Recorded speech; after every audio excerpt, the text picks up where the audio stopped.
Hello and welcome back once again to CBR MTG. My name is Angus Mackay. I'm joined here by Brandon Owen. How's it going? We are playing some Highlander action this time with Tyler Kent on the Salt Pile and myself on, once again, Grixis Reanimator. We've played this a couple of times on the channel, I think, because obviously not only do I like hearing the sound of my own voice, but I like watching myself play. So this is like really my personal heaven. Yeah, not surprising to see you on Grixis Reanimator either. Wow. That's completely reasonable. But Tyler, he's brought something pretty interesting to the table today. This is what he affectionately names the Salt Pile.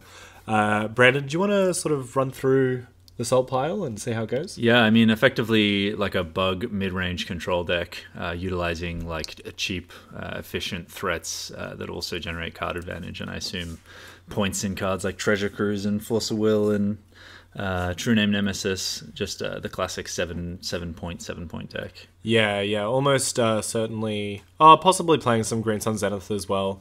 We don't know his exact points at this point in time, but he's definitely playing a Time Walk. Okay, well there you go. Well, which will take up quite a lot of points. Yeah. But it's kind of pretty similar to a toolbox strategy. Being a singleton format, you're pretty much priced into a toolbox strategy when you're playing a creature deck. But a lot of his cards are just mono value. We'll be playing Liliana the Last Hope and Kalidas, and as we see, Baleful Strix and Eternal Witness coming out of his hand as well. Yeah, I was going to say, mentioning the points in Time Walk, you want to kind of get as much value off of it as you can, playing cards like Eternal Witness and I assume maybe Snapcaster Mage. Just casting it as many times as possible. Yeah, for sure. This is a pretty good start for Tyler. This is one of the things that I loathe seeing the most, because if you look at my hand, I have a turn 2 Reanimate in the form of turn 1 Entomb, turn 2 Animate Dead, and now I'm completely off that plan. So I have to play a little bit slowly, a little bit less balls to the wall, and maybe just try and squeeze out some value through an eventual Brainstorm, or maybe even just firing off this gamble to sort of put myself into two colors, maybe. This hand is perfect, but I do need that second land pretty badly. So we'll see what I do. The Brainstorm just loses so much value when you have to fetch to cast it. So I mean, you have the gamble to shuffle your library, right? Yeah, that's true. That's pretty exciting. I got the Entomb to shuffle the library as well, although obviously I want to try and get rid of that Deathrat Shaman first. It could be a situation where if I pull another land off the top, I could gamble for Collector Brutality, or I could gamble for Is It Charm or something. Like, I think the search really helps you sort of play into a new plan, given the Deathrat Shaman's on the board now. You get to play a little bit longer a game and sort of bide your time until you can find an answer for it. Yeah, Setros Kanta being an all-star in a lot of different formats now. It's really sort of shining as a just an all-around good card. Blue kind of does that for you. When you have a cycle of enchantments that are a specific color, usually the blue one's probably going to come out on top. Yeah, exactly. Just a land that's going to like get you some card advantage in the late game. Yeah, this is what's filling the Sensei's Divining Top that I used to have in this list before it got pointed, as some people may know. But the Setros Kanta, like, it helps me a lot, because I mean, I play it and then I can mill bad cards or cards that aren't part of the combo, or at the very best creatures. Yeah, exactly. And then once it flips, I can look for reanimation spells, which is funny because it's kind of a control card, There's Liliana the Last Hope, not at its best in this matchup, apart from maybe providing some value, but kind of usually not heaps excited to be casting this card in this matchup. Yeah, Tyler's really dangerously left himself open to getting blown out by this Entomb, because I mean, if I pull the land off the top, I still have my turn to reanimate, but it's got to be a land off the top, or a Lotus Petal or a Chromox. But there's a lot of bad draws that I could get that just results in this losing me a whole creature.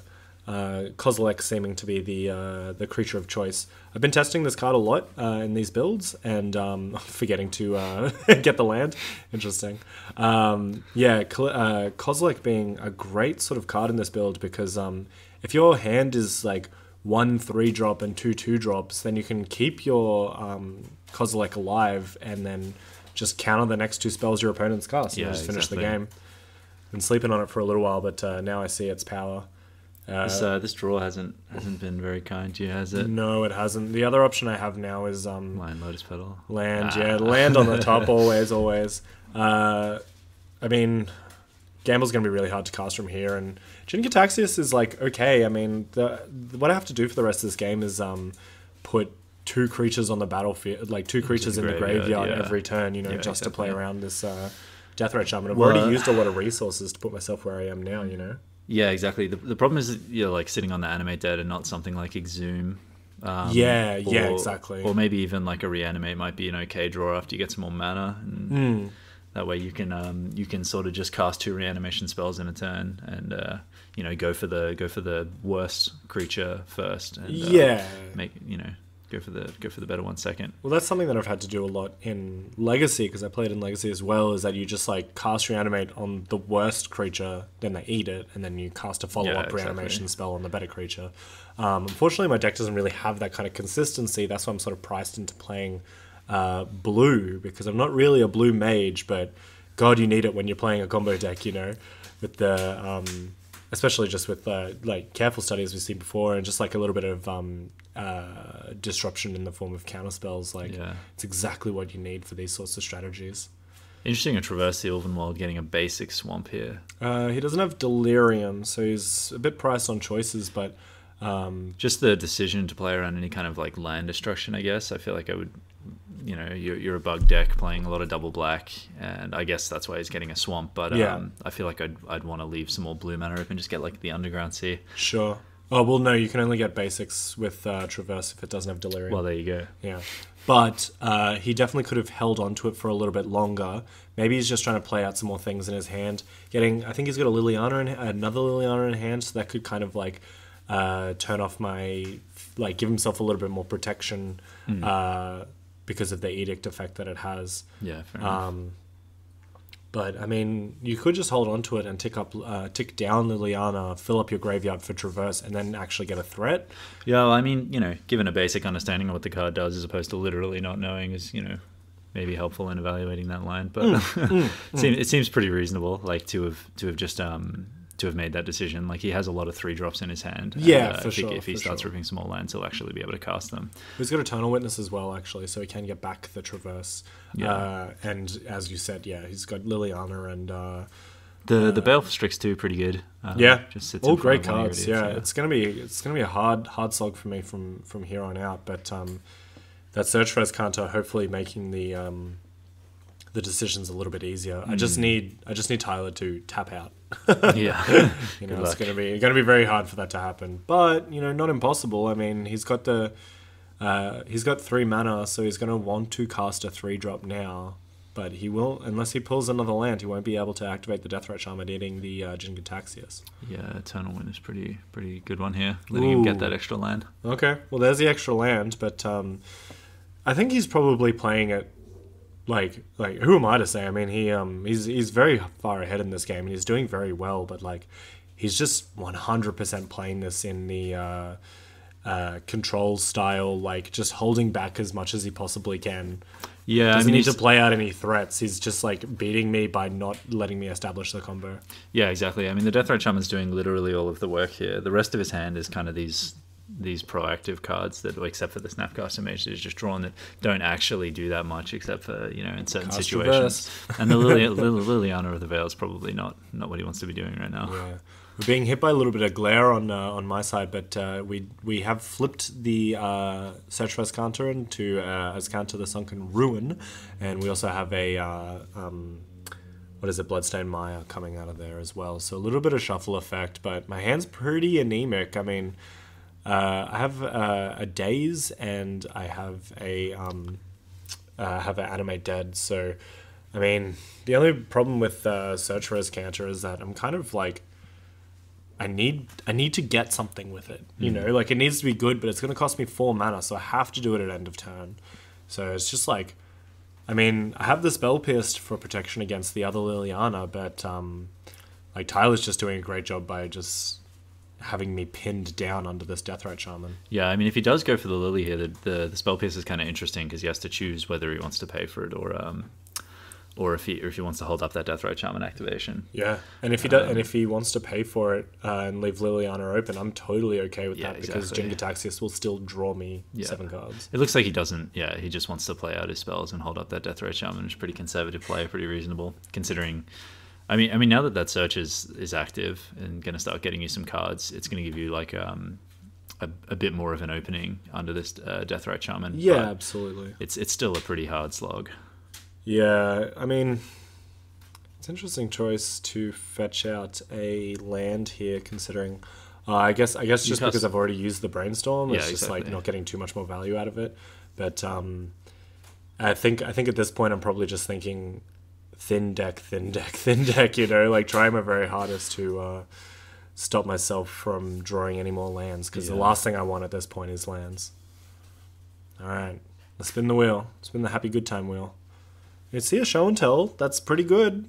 Yeah, if you can show and tell, mental misstep, reanimate's pretty good as well. If we had 2 creatures in the bin, that'd be perfect. Yeah, you needed that a couple turns ago, probably. Yeah, but I think so. Show and tell is probably the better value card at this point. The unfortunate thing is that, I don't think I've seen this line while I was playing, but you could show and tell the animate dead. The trigger still goes on this. You oh yeah. Right? No, you're right. Yeah. Yeah, I don't think that works the way you want it to work. Well, it's all about mising your opponent, my friend. It's not about what they can do. It's about hoping that they can't do the thing. Yeah. No, that's not correct. But could be fun. Could be fun. That's for sure. So at what point is he eating this creature here? It seems that I've passed the turn. I definitely put a daze onto the battlefield, which doesn't seem correct, but yeah, I feel like we activated that search, and then did we go to your turn? I think we're just playing a little bit premature, because I did daze a spell because I put the Underground Sea back in my hand, but Tyler's saying I played this card. Okay. And just as good as it is for commentary, for footage reasons, we talk about what we're going to cast and then put the cards in the bin after that. Well, it seems to not be happening at this point, or you're tapping your mana for what's just happened. That's very confusing. All right. It's perhaps that I've countered a spell to try and bait him out of eating the. I mean, the spell's gone, so it's hard exactly to say. But if I tried to daze him if he had a mana open, just to try and get him to tap that mana, but he decided to eat the Jin-Gitaxias in response anyway. So the spell that was cast is gone forever, and we'll never ever see it again. But who knows what could happen for the future. So this is like a main phase activation of your... one out of desperation. Sure. The bad thing about search is that now that I have that show and tell in my hand, like, I shouldn't be activating it anymore. I should just be trying to get a creature, because we had an Iona and I had to put it to the bottom because couldn't get it. Yeah, unfortunately, that search doesn't search for creatures. No, definitely not. Okay, so we're embleming Liliana. Yeah. A very hard thing for me to have ever dealt with. This is the thing, like, we weren't thinking about what Tyler was really doing. We were just sort of concerned with how I was going to fight through this Deathrite. But in the background, he was embleming Liliana behind a wall of creatures anyway. Yeah, a good reason for him not wanting to deploy any pressure. Just sit back and you'll eventually win the game with that, and hope that Deathrite Shaman does enough to disrupt you. Yeah, absolutely.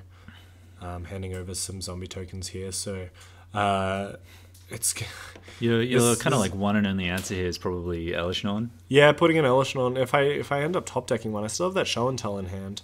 I don't know exactly. Like, all it does is wipe the board, which is the problem, because he's going to play the next Liliana next turn, and we're back in the situation that we were before, except he has a little bit less creatures. But the zombies still keep ticking up. That emblem doesn't go anywhere. But I still have hope. I know what the results are, but I still have hope in my heart. Yeah, at this point, it's not looking good, right? Like, Yeah, you have to. absolutely. It'll take some crazy chain of events to get you out of this one. A lot of things have to go right. Yeah, we're finally at a point where he can start activating that Deathrite Shaman to deal damage to you, and that's 5 damage a turn, and with the Walking Ballista, that's another 2 damage there. So Yeah, because Highlander's is a little funny format. Like, you got to be extra careful with Deathrite, because I used to play Necromancy, which was instant speed, and I used to play Goryo's Vengeance, which was instant speed. So like, I could play it in response to Deathrite just trying to eat for value, but like it was just going to be really, really hard to make that ever work. pretty lucky your opponent forgot to put his zombies into play. Oh, so lucky. This is my only out. My opponent forgetting their triggers. But yeah, I definitely look at the thing and say, you can't miss this trigger. Good to know which ones your opponents can forget about and which ones are part of the game. So we'll make some zombies. I think that's a good idea. Yeah. But yeah, no, we're putting that Faithless Looting actually had to be 2 creatures. Oh, probably not actually. I just needed to find 1 creature so I could show and tell, but like, Yeah, if I'm flashbacking this Faithless Looting, it's probably going to be pretty bad for me. But I mean, we'll see. God, anything could happen. All right, 2 lands, pretty bad. We still have a little bit of time. You've got 11. You're dead on board right now, right? Am I? 2, 4, 6, 7, 8, 9, plus 2 from the Deathrite Shaman, plus another 2 from the Deathrite Shaman next turn for good measure. So yeah, look. Now my outs have gotten very small. The out of having my opponent, he didn't activate the Deathrite, so I can just sort of... lucky. Too bad he's still got the lethal one. Too bad he's still got lethal. But hey, look, who knows? Yeah, maybe he'll like click through his attack step. My only hope. So that's 7 power on board, 8, 9 power on board, and then he could ping with the Ballista, he can eat with Deathrite. Yeah, that was... It was hard. It was pretty anemic. Like that's the type. Like that's the sort of games that you don't hear about. Yeah. No one talks about the games where you're spinning your wheels for the entire game while your opponent's just like burying you under advantage. Yeah, 1 card. 1 mana, 1 card shuts down your entire deck. Yeah. So coming out of the sideboard, I will be bringing in Firestorm and Toxic Deluge, as those are pretty much my only creature answers. And I'll be taking out probably, Spell Pierce and Swangsong, because besides Traverse, I didn't actually see any instants nor sorceries, right? So that's a good point. Yeah, so I mean, I could be preparing for like something that Tyler brings from his sideboard, but I think at this point, like, I just want to like sweep the board a couple of times, so I have just a little bit more time, a little bit more time to assemble. It looks like Tyler's got some extra permission in the form of Blue Elemental Blast and a Flusterstorm there, and I think he probably put in the Duress. Seems like a good addition. Yeah, absolutely. Me opting to change my Elish Norn from the Phyrexian one that I asked my good friend if I could borrow. Shout out to Fry, thank you. I still got it, by the way. So he's probably never going to get that back. But every time I go to a tournament, even though I have 2 Elish Norns, just ask him, hey, can I borrow this one? Because it's definitely the shiniest one. Yeah. I mean, you got to go for it, right? Some interesting looking foil card at the end that I can't quite figure it out. He's also brought in Golgari Charm. Yeah, Golgari Charm deletes graveyards, right? And no, that's a Rakdos Charm. Okay, Golgari Charm destroys an enchantment. Yeah, enchantment's good. -1, something else. The other things, but what he's caring about those enchantments, right? Because as I said before about the instances of sorceries, like, you didn't really see, like, Tyler knows my deck pretty well, so he's probably pretty okay to bring in some enchantment hate, but a lot of my cards are enchantments. Like Animate Dead, Necromancy, Search for Azcanta. Yep, Oath of Druids, which is one of the good reasons to play this format. Interesting is that a Life from the Loam? No, it'll be Nature's Claim. Okay, that makes a little bit more sense. That was an interesting anti sort of land strategy. Yeah, could be a consideration. Also lets you dredge, which is so good. I'm bringing in a Terracodon and Blazing Archon. In hindsight, oh, actually, yeah, I was just thinking in hindsight, Blazing Archon's probably not a creature to bring in because we will probably see some Edict effects. Exactly, in they got a lot Tyler's of answers side. to it. Yeah. I mean, if it's like a non-white deck, like if I'm not expecting Swords or Path, like sometimes I'll bring it in because like especially against aggro, like if you can verse aggro and you bring in Blazing Archon and they just don't have an answer to it, it's essentially winning the game by itself. Yeah, exactly. You know? I don't see Zoo. Like Zoo has a pretty hard time beating that. I guess Yeah. they have their Swords and Path or whatever, but they've got to find it and they have no card selection. So, Yeah, exactly. Yeah. I did opt to get rid of the Terracodon in the end. Terracodon usually just for trouble permanents, but it's good against control as well. 'Cause Planeswalkers. Yeah, blow up Planeswalkers. especially 3-color decks. Like you can blow up their One black land. lands, for Yeah, example. yeah, exactly. Yeah. I've definitely Terracodon is a very skill intensive card. I've definitely lost to it many times when I was the one putting it on the battlefield.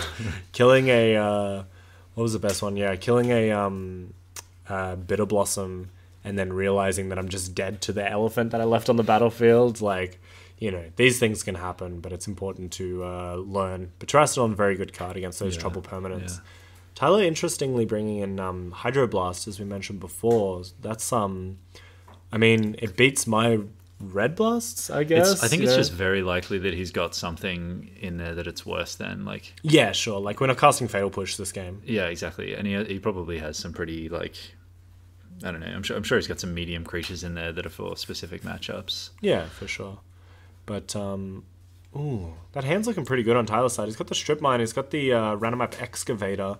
What's that 1-mana card in his hand? Because you kind of like, if that's anything but some acceleration, I'm not keeping that hand, right? I'm pretty sure that was actually just the Reanimator Excavator, and we just couldn't see the right. converted mana cost. I mean, Strip Mine Reanimap is very tempting, but not on turn 3. Yeah, not when you have no other plays. And not getting to strip mine your opponent before turn 4. Yeah, exactly. On my side, we saw a Firestorm and a Brainstorm, so the only 2 storms you could ever need in this matchup, so we should be fine. That's very true. That's very true. Firestorm can definitely be very hit or miss Very because sweet answer to Death Threat Charm in there, right? Does it creatures? Yeah. So it's creature or player, and then it just says discard X cards, deal X damage to X targets. Yeah, this hand looks a little nicer on Tyler's side. Noble Hierarch, Time Walk, and Liliana of the Veil. Yeah, Liliana of the Veil is like kind of medium, obviously. Looks like both Lilianas as well. So this is actually that's a pretty okay nice hand. then. Yeah. Just leading on a Noble Hierarch is like perfect because, like, if we play Blackland here, we can, which I assume Tyler's going to. If we play Blackland, we can possibly play the Liliana turn 2. And I don't know. Would you prefer Liliana of the Veil or the Last Hope? I don't think I want to be playing Liliana of the Veil against my Reanimator opponent, giving them a free discard. You just never discard. You just leave it up for Edict. Oh, okay, sure, fair enough. My deck is very sorcery speed, so it may not happen. I feel like he's probably better off, like especially with the Time Walk in hand, better off playing the other Lily so he can set up some turn where he maybe like mills a creature, gets it back in his hand, cast Time Walk or something. Ooh, yeah. There's a lot of good possibilities for a Time Walk. Okay, well, this is a nice draw too. Yeah, Collective Brutality. Collective Brutality is almost good enough to lead on. I think it looks like he chooses to. He's agreeing with us. Time Walk? Oh, sure. Maybe not. Interesting. Classic explore. Yeah. Draw a card, put a land on the battlefield. Yeah, exactly. I feel like it would have been better to have something on board when you're doing that. So, like, maybe casting the Lily first. Yeah, but maybe hitting those extra land drops is pretty important though as well. Like, I thought he had a secondary land in there. Yeah, he may, but I don't think so. But fair enough. I think I'm just looking for a cheap spell to stop this Time Walk, but it's probably just too aggressive. Yeah, I don't think you really need to be doing that, right? Yeah, I'm definitely hiding 2 spells that I don't want countered. 1 spell and 1 land. Hiding the Firestorm is good enough, but it was probably pretty greedy of me to lead on brainstorming Yeah, away, just now you see what he lose does. access to a brainstorm instead of because now you can Collective Brutality. Yeah. Well, we can't do any Liliana action just yet, but we can play a 3-drop. That 3-drop being Jade Light Ranger, That's an standard interesting one. all-star. Yeah, we're having a little giggle because you know, Jade Okay, Light Ranger. that's one he's good going to enough want for to keep on Highlander. top, I think. Oh yeah. Also making a 4/3 for 3 is pretty good. So that's a good time to put a Time Walk on the battlefield. It was unfortunate that he had to pay it out to Just to to get a lift that land. extra land, Yeah. Tyler correctly playing the 2 explore triggers where you flip the top card, Yeah. do the thing, and then flip it again. As one of our friends, Phil, says, if you don't act surprised the second time, your opponent's allowed to call a judge. Yeah, this show and tell's nice. I mean, What have we got in hand?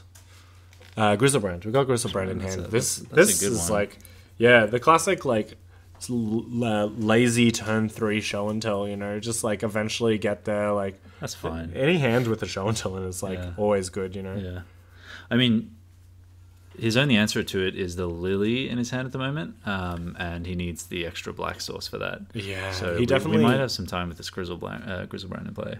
He definitely asked me what show and tell can put on the battlefield, and I knew exactly what was in his hand because it was like, okay, and I go nothing, and he's like, yeah, nothing. I was like, all right. So he definitely has some sort of planeswalker and some sort of spells because Yeah. it's like non-planeswalker, non-land permanents. So we're pretty lucky. We might actually get through this game. The hitting for 7 every turn and drawing 7 cards whenever I feel like it is a good way to win the game. This is the fun side. Also, we have no creatures in the graveyard, so I might actually be priced into Collective Brutality the Scavenging Ooze just to make sure that, This just to make is sure that we're definitely the doing best time to okay. be doing it, right? Yeah, for sure. I'm kind of interested here in like also making him discard a card, or taking a look at his hand, making sure he doesn't have some. I'm actually not sure what he could have. I was thinking Maelstrom Pulse, but he could have just cast that immediately. So Yeah. some more expensive spell to deal with your Griselbrand, but that seems unlikely. You're worried about like edicts and stuff at this point. So Well, I think I'm thinking about dumping my hand. I think I'm dumping my hand for Firestorm because Sure. I can do it for 3. I have to choose three targets, which is fine in this instance because it's just Tyler and his 2 creatures. But if I have to go any more, I'm gonna have to start targeting myself or Griselbrand, you know, because like you have to choose targets, which Yep. is very funny. But I think we're okay at this point. This is an interesting choice if I'm going to go for that Emrakul. I probably wouldn't had I went back in time and stopped myself, but so I have a show and tell again. yeah. So. What's the reasoning for bothering casting the Firestorm at all? To put him down on mana, Sure. you know, like it's he missed exactly 1 land drop and cast a Time Walk to do it, so it could be a good idea just to kill the Hierarch. But we'll definitely see. I'm definitely discarding 3 cards. So interesting that I went for the Jin Gataxias. My hand must be pretty good because I'm shuffling these back into my library because sometimes you just got to shuffle it back in because like you don't lose anything by doing Sure, it. You know, sure. you just you Yeah, have to cast Miracle's maybe Brainstorm just, like, again. the worst card in your hand anyway. Yeah, absolutely. It's better off in my deck, especially when Show and Tell's on the battlefield. Like my only way to get Emrakul on the battlefield is Show and Tell or Oath of Druids. So putting it back into my library is probably a good idea anyway. Yeah, with this Griselbrand, we're likely to have like another very powerful turn in the next turn, and so it seems reasonable just to maybe pinch his mana and hope you get that next turn. Yeah, absolutely. Like he has to draw exactly black land to stop me from put Liliana of the Veil to edict away Griselbrand, but like Thought's a very good draw here. that's a good way to do it. That's for sure. Forbidden Orchard powering up my Oath of Druids, but casting a Thoughtseize is kind of exactly where I want to be because if there is any 2 or 3 drop that I'm worried about, I can just stop that from happening. It is, however, a Fairy Macabre, which is hilarious, but because he probably just didn't really care about he could do it in response to the Emrakul trigger on the stack. He'd get rid of Emrakul, Jin-Gataxias, and Show and Tell. But What is that decision about? Me taking Fairy Macabre? Yeah, over the Don't line know. of the veil. Don't know. I You get the- tunnel the- vision, yeah, right? sure. Yeah. I get serious tunnel vision sometimes when I play these combo decks because like Fairy Macabre equal bad card. Yeah, you got to be pretty scarred by those graveyard hate cards, right? Yeah, exactly. Like just taking Liliana of the Veil like stops me from losing next turn. Sure. You know? Yeah. If he manages to top deck the land and he plays Liliana and like edicts me, then like he also has And he's got a Planeswalker in play at that point. I guess you have so much gas going on that it's probably not an issue anyway. Yeah. But that's true. Yeah. I mean, I put another creature in the bin in the form of Blazing Archons, so just seems like it's not a problem at this point, though, right? Like Yeah. you, but we okay. Looks like he's gaining some life. sounds like a plan. Looking at my hand as well, yeah. The Jin Gataxias at the end. Ooh, we there? got Show and Tell back. Yeah. So lucky, and Jin back. Oh, someone needs to shuffle their library more. But hey, that's the random game of Magic for sure. Yeah, so we're going in. I'm wondering if we missed a draw step on Tyler's part. Did you see him draw a card at all? That card that's face down. For sure. No, it was. Oh yeah, sure. Last Hope is in the bin. Yeah, cool. Yeah, okay. he's discarded that. At least we drew a Collective card. Yeah, that's the important thing. But gaining 2 life is going to make it very hard. Like I mean, he was already out of like range of a single swing, right? Yeah, he would. This would have put him to 2, but dead to some other random spells that I could have him in hand. It could be Collective Brutality would kill him. Like that's true. we'll see what I discard with this Careful Study, but this is kind of where I want to be in the game, where like I'm not going to slow down. Like I have protection in my deck, but sometimes it's better to just continually put creatures on the battlefield until he concedes. Like he's dead next turn no matter what, but never be too sure. Like if you can still put creatures on the battlefield, you may as well. Well, exactly. I mean, if he puts the Liliana into play, he's not dead next turn, right? And if you were able to get another creature in play, then it would protect you from the Liliana. And unfortunately, he's not managed to draw that black source. And in fact, if he did, it would have been pretty good for him. Like he could have maybe started swinging things around. Swinging him with that spirit. Yeah, that's right. Cleared the way. You didn't have very much life by the end of that game. Yeah, that's true. One of the things that's part of this deck, it's just like something that you have to live with, is that your life is just as much of a resource as your cards and your creatures. It's just like sometimes you just have to pay 14 life to draw some cards. I mean, it might have been interesting to just draw more cards after you swung in with that Grizzlebrand that last turn. Just try to put that second creature on the play and make sure you don't lose to the Liliana that he has. Yeah. I mean, it's unlikely you lose from it, but it's not impossible. Exactly. Yeah. Exactly. And we see like it could go like there is a possibility to whiff. Like it's not high. It's not a high possibility, but it is a possibility. That's true. We see opting to in the end bring in the Terracodon in game 3. Possibly just protecting myself against those planeswalkers. Exactly, just sort of thinking twice about how I want that Terracodon to play into this game. So Tyler ended up making any changes? I noticed he was fumbling around with some Carpet of Flowers action, maybe. Not to my knowledge, but Carpet of Flowers seems pretty good. It seems like we're both thinking about that second game. Yeah, I mean, he's bringing in Carpet of Flowers. So. Like I'm thinking about destroying his lands with Terracodon. Like, with like, hey, maybe the same thing will happen again. What can we do about it? But, the results, man. Yeah. It's important to consider the results. Because that is how you figure out whether or not you're mad bad plays. That's not true, everyone. Always do the right thing all the time. This is bizarre about that. Do you just keep this hand just because like you're gonna see a whole bunch of you see like 5 cards on the draw? Yeah, almost. Oh, I guess like 2 turns. That almost certainly turned into just certainly. I see Abrupt Decay, Firestorm, and Nature's Claim, which are 3 sideboard cards. And I drew an Urborg, so lucky. It all worked out in the end. If I can discard something rip a creature and if I rip the creature spell, do you have a reanimation spell? I have Dance of the Dead. Oh, nice one. So I just need a creature. This is actually not a bad hand considering how anemic it is. Yeah, very powerful 0-point card. Yeah, absolutely.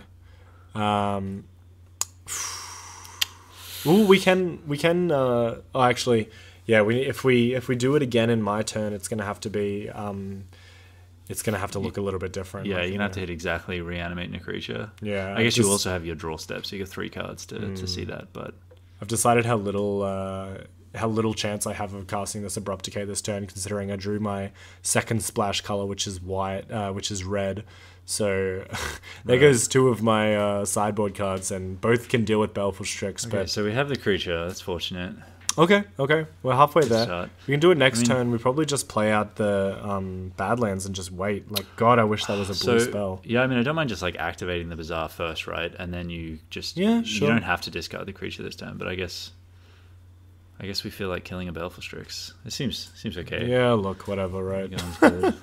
hope he It's just that Bazaar of Baghdad can also like be such a huge hindrance. You know, it's like it's literally card disadvantage. Yeah. Because you're drawing 2 and discarding 3. But every time that you do it, you have to like consider whether or not it's worth it. Like once you're doing it out of desperation on your draw, like after you draw a card, Sure. You've pretty much lost the game. Sure. You know, so if I can get rid of it with a Firestorm, then all the power to me, I suppose. All right. Fair enough. Keep your cards. Keep your cards. Yeah, keep your cards. Is that a Kalitas? God, It's I pretty hope so. exciting. Yeah, Kalitas is surprisingly good in this build. I mean, it has all the incidental graveyard hate, which is interesting, but it also swings for quite a lot. You know, it's a very good creature in its own right. Little slow, but no, not always a problem in these control decks. Yeah, especially when you have so many answers. Yeah. You know, we're saying Fatal Push, we're saying Go for the Throat, we saw Maelstrom Pulse just by flicking through this library. And all these things can kill a creature that I put on the battlefield. Yeah. So Kalitas will just make sure that goes away forever. Yeah. All right, we're not caring too much about getting Blood Mooned in this game, fetching out a Bayou, but I think I'd be in pretty bad shape if I got Blood Mooned anyway. So we're probably okay to get a Bayou here. Something that you have to consider in every Highlander game is whether or not you're going to get Blood Mooned, which is a shame because Show and Tell in Legacy loves Blood Moon, and Reanimator in Legacy loves Blood Moon. The only problem here is that this is not that deck. This is 4 colors instead of 2. So here comes the Kalitas. Standard All-Star when it was around. Bit of a reader. Does a thing. When a thing does a thing, do the thing. All relevant lines on the card. No, if a creature would die, you exile it and make a zombie, which is great because it works on both sides and it has lifelink. And there's some other ability to it as well. But the important thing is that it doesn't die to Elishnon. Yeah. Shrinking this lifelink are pretty sweet too. Yeah, absolutely. I mean, Dance of the Dead works surprisingly well with Elishnon as well. Unfortunately, I made a little bit of an oversight here. I do have the Mental Misstep in hand. Insane to let him... He has Delirium in the form of Baleful Strix really powering that Delirium, but I'm essentially letting him fetch a card out of his library that kills target Elishnorn, and it'll get eaten by this Kalitas, and this is like a really good spell to misstep. Yeah. But I assume he's going for some kind of like Rex Sage, Thrashing Brontodon. Thrashing Brontodon? Yeah, this is similar to Rex Sage. For those who don't know, Thrashing Brontodon is a 1 green dinosaur. I think it's a 3/4 if I'm not mistaken. It has the Quasali Pride Mage ability of pay 1, sacrifice this creature, destroy target artifact or enchantment. Good if you're not playing white, because Quasali Pride Mage is quite a good card. Yeah. Quite a good card, and quite pushed as well, considering it also has Exalted. But Thrashing Brontodon does the business all the same. I love the art on Thrashing Brontodon. It's very flavorful because he's like, oops, sorry, oh, pardon me. He's like stomping through a marketplace, accidentally crushing a bunch of swords and animation spells. Kind of like he's a Brontodon that's like thrashing around. It's a classic. Anyway, Highlander All-Star Thrashing Brontodon taking out that Dance of the Dead. What's the activation cost on that ability? Just 1 generic? 1 generic. Yeah, okay. Yeah, very, very easy to cast. The double green is a bit of a hoser if you're out of green, but Tyler's just pretty happy to have a 3 mana kill target thing. I mean, it's a little bit bigger. We're talking about Rex Sage's ETB as like being particularly relevant as well, but So what put that Elishnon into exile? Kalidas' ability. Oh, okay. So when a creature dies, you put a 2/2 zombie onto the battlefield and you exile that card. Sure. That was a good Bizarro Baghdad from me. I had Kozilek and Jin Gitaxias. It's a shame that I had to put that dig through time in the bin, but looking at my land situation, like double blue is going to be pretty hard to cast. But we'll see if we can come back. This is bad news. Like I see a careful study in hand and possibly something else, but it's like I did my thing. I assembled the combo and it was answered. So it's gonna be hard to sort of reassemble that again before this Kalidas comes in for big bunches of damage. Yeah, with this time walk. So this is kind of just what the deck hopes to do. Just kind of like answer, keep the board kind of clear and just play some powerful threats and time walk to kill you. Is this lethal? Yeah, 1, 2, 3, 4, 5 in graveyard, 6 including the enchantment. Oh my god, that is a big 9, 10, 11, boy. 12, 13 damage. Yeah, I think we're just counting it up, seeing if Tarmogoyf is literally the biggest boy. Turns out he is. Yeah, instant sorcery, enchantment, creature, Just artifact. missing planeswalker, right? Yeah, and tribal. And tribal. No use playing that. Actually, Bitter Blossom's probably okay to play in this list, but it's going to be pretty hard. Look, winning the game is also a good strategy as well from Tyler. So Tyler swinging in for a huge 13 points of damage there. I don't want to rub it in, but you brought this on yourself, buddy. Yeah, look. Just counter the tutor that... I don't understand. What's the question? If he tutored up a Death Rite, I literally 2-for-1 him. Whoa. Yeah, look. As I said before, sometimes you get a little bit of tunnel vision playing these kind of combo decks. Exactly. You see a card that you hate and you just want to get rid of it immediately. The misstep is there. It has like a pretty specific purpose for hitting like other missteps and and path or stuff like that. So those sorts of cards that are just like sometimes you forget that it's there. It does so many other things. Yeah, exactly. Thank you so much for joining us again. Please feel free to stay tuned for more Legacy, Highlander, and Modern content coming out of GP Sydney, and we'll see you soon. Thanks very much.